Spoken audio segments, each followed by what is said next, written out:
It's down the rabbit hole we go, and in a previous video we saw how Boris Johnson's comments on single mums and working class men led Labour MP Ian Lavery to say this: Bullingdon boy Boris seems to be projecting his own despicable past actions onto a group of people he will never understand. So let's go back to a time in 2017 when these two clashed for real in the run-up to another general election. Do you really want this guy and Liam Fox and David Davis negotiating a Brexit deal on behalf of this country? How Ian Lavery doesn't punch Boris in the face during this heated discussion, I don't know. Yes. The answer to that is, I would be devastated to think that I was in their hands. I'll tell you why. I'll tell you with regard because to we'll get a better deal. With regard to the nuclears, how's that deal working out? Job losses, businesses going under, food inflation, to name but a few. Is that a good deal?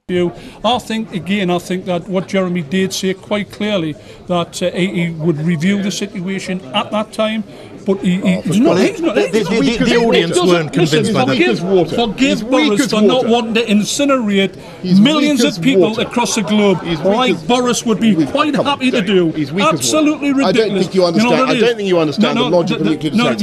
And there's a direct read across. You've never been in an ordinary constituency. You don't understand ordinary people. This is great. If only this had got into a proper fight, though. I'm just interested because you've helped coordinate this campaign. Sorry, Boris, just a second. You helped coordinate this Labour campaign. And his feebleness in the Brexit negotiations. Just a second. Sorry, he's just been shouting in my ear. Well, but a piece.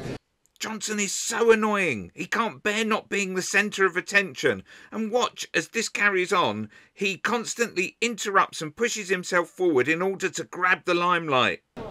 You helped coordinate this campaign. Had Jeremy Corbyn rehearsed that particular issue coming up? Because it looked as though he hadn't. Well, I would have... You mind? No, just wanted to hear your answer. No. Stop being so rude. Oh, I'm so sorry. This is pure Johnson acting the clown, and in retrospect, it shows a shabby approach to politics. How Ian Lavery doesn't lump him here, I don't know. Jeremy Corbyn, like any politician worth his salt, on a big evening like this would discuss all the issues that would be likely to be discussed. So the answer to that is, of course, he'll have discussed everything and he'll have prepared properly, because that's the type of individual he is. And we should point out, hang on. We should point out that the biggest cheer of the evening went to the lady who said, "Why are we talking about nuclear annihilation?" Absolutely.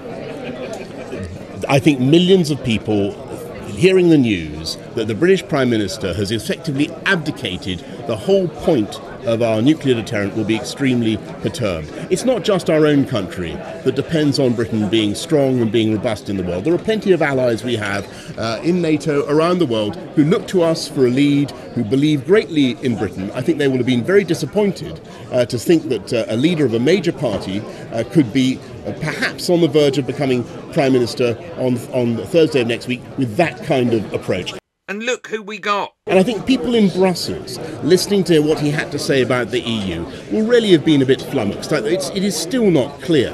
Yes, instead Corbyn should have come up with a catchy slogan that sounds good but means absolutely nothing, like oven-ready deal. Whether he wants to be inside the single market or outside, whether he wants to be inside the customs union or outside, what he wants to achieve on immigration is still, I'm afraid, a bit of a mystery. Why did not answer the questions on the public sector, on the fact that the nurses that are keeping the NHS up and running have had a 40% pay cut since 2010 and are using food banks? He's never used a food bank. He's never been to a food bank. Right. Now listen to Ian Lavery there. Johnson has never been to a food bank.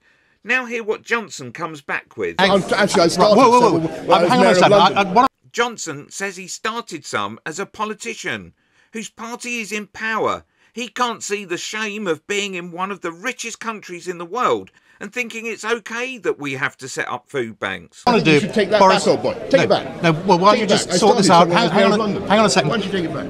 I just want to hear. You just pointed in my face. I want to hear from. Let's hear from Jeremy Corbyn. This is what he had to say about that nuclear deterrent. Click here for more down the rabbit hole videos.